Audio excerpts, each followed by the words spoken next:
अस्सलामुअलैकुम। मेरे साथ होने लगा था आज एक फ्रॉड। एक बंदे ने मुझे डिच करने की कोशिश की है, लेकिन मैं उसके अंदर विच हो गया।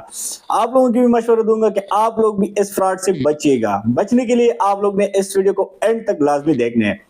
मैंने एक कैंपेन चलाया था जो कि 14 मरले का प्लॉट मेन पेशावर रोड के ऊपर हमारे पास वाकया था, जो कि डायरेक्ट ओनर था हमारे साथ।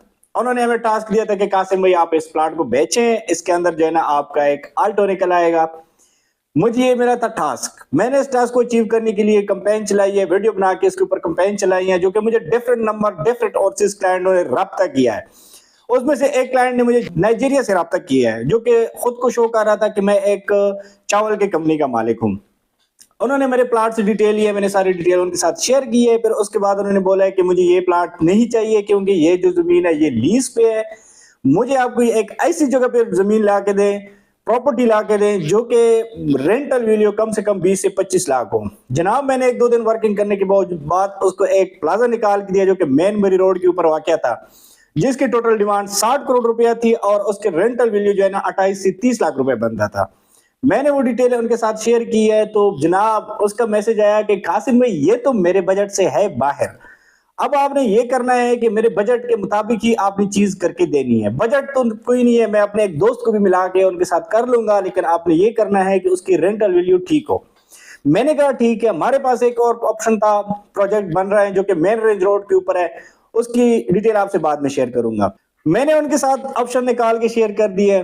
जब मेरे उनसे ये बात हो रही थी तो मैं भी कंफ्यूज हो गया कि यार 60-70 करोड़ की डील, वो भी फोन पे। लेकिन हम तो सेल्स वाले हैं, हम तो नहीं डरते, हम तो खुले दिल के मालिक हैं, ओपन माइंड हैं, खुल के बात करते हैं उससे। चीजें डिटेल शेयर की, नहीं आया पसंद। 2 दिन बाद उसका फोन आया, कहता है कासिम भाई मुझे ना कोई मरी रोड में या कोई सदर में चीज निकाल के दे। मरी रोड पे और इनके साथ प्रोजेक्ट शायद शेयर किया, लेकिन वो नहीं सेटिस्फाई हुआ। इतने में उनका कॉल आ गया, कहते कासिम भाई छोड़े मुझे ना लेक शोर सिटी में फार्म हाउसेस दे। मैंने कहा ठीक है, कितने कनाल के फार्म हाउसेस चाहिए और कितनी बजट है आपकी। उसने मुझे बताया कि मेरी बजट को आप छोड़े, आप मुझे 8-8 कनाल के फार्म हाउसेस दे लेक शोर सिटी में। मैंने कहा कितने फार्म हाउस चाहिए ये भी बता दीजिएगा। उन्होंने बोला कि मुझे 4 फार्म हाउसेस 8-8 कनाल की चाहिए, जो कि तकरीबन टोटल बनती थी कोई आपकी 10-1 करोड़ 12 करोड़ तकरीबन आपकी लगभग अमाउंट बनती थी। मैंने जाके उनकी डिटेल शेयर की है। उतने में उनकी दोबारा कॉल है, ये कहते कासिम भाई मुझे ना 8-8 कनाल के 4 नहीं 8 फार्म हाउस चाहिए। मैं और भी ज्यादा खुश हो गया और मैंने जाके ना अपना मोबाइल खोला और दस्ती जो है ना आल्टो सर्च करने लगा, क्योंकि मेरे इस साल का टास्क जो है ना वो है आल्टो गाड़ी लेना, और वो भी रियल एस्टेट सेक्टर से।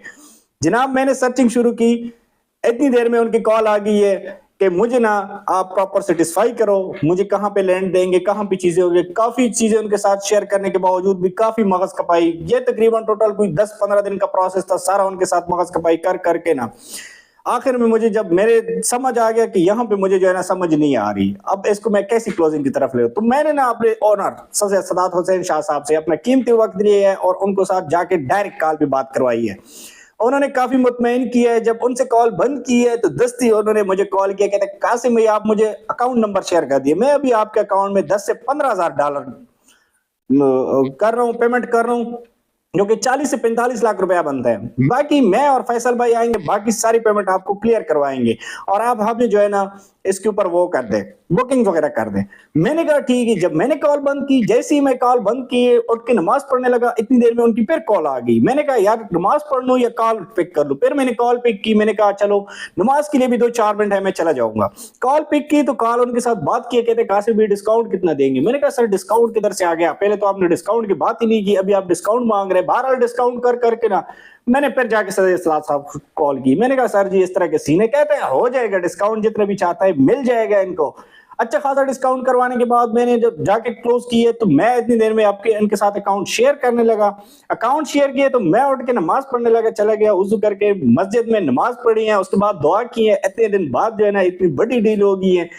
जनाब मैं नमाज से वापस आया तो देखा उसने कॉल की थी, मैंने कॉल की, बात की उनसे। कहते कासिम आपके अकाउंट में 10 से 15 हजार रुपए अभी होंगे। मैंने कहा हुक्म करे। कहते आपको एक नंबर भेजता हूँ, आप उसके ऊपर ट्रांसफर कर दीजिएगा, आपको पेमेंट आ रही है। मैंने कहा सर जी जब तक आप मेरे अकाउंट में या सोसाइटी के अकाउंट में पेमेंट नहीं भेजेंगे तब हम आपको कोई किसी टाइम किसी तरह की आपको नहीं कर सकते पेमेंट, सॉरी फॉर दिस। बहरहाल उन्होंने कहा है कि मैं आपको कॉल करता हूँ थोड़ी देर तक। मैंने कहा ठीक है। इसमें ना तकरीबन कोई 4-5 घंटे गुजर गए, मैं भी घर पहुंच गया हूँ। इतने देर में खाना खाना खा के रात के टाइम उसकी कॉल आई, कहते कासिम भाई आपकी 20-25 हजार की वर्थ नहीं है, तो हम आपके साथ ये डील नहीं क्लोज करने लगे।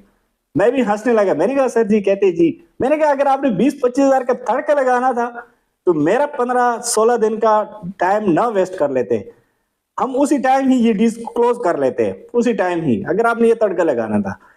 तो बहरहाल उन्होंने बड़ी मजरत की है, बड़ी वो किया कि मैंने आपका टाइम वेस्ट किया, ये वो फलां फलां बहुत सारी बातें की है, लेकिन हमने उसकी कोई बात पे एतबार नहीं किया, क्योंकि हम सेल्स वाले हैं। जब तक हमारे पास पेमेंट नहीं आती तब तक हम किसी की बुकिंग नहीं करते। आप भी फ्रॉड से बचिए रहिएगा और इस वीडियो को जितना हो सके आगे शेयर कर दीजिएगा, ताकि इस तरह के जो रियल एस्टेट सेक्टर में फ्रॉड हो रहे हैं इनसे भी लोग बचे रहिए। वो भी हमारे भाई हैं और आप लोग भी हमारे भाई हैं, ताकि आप भी फ्रॉड से बचे रहें और मजीद जो लोग इस फ्रॉड के और इस दलदल की लालच के चक्कर में ना, वो भी इससे बच रही है। तब तक के लिए अल्लाह हाफिज।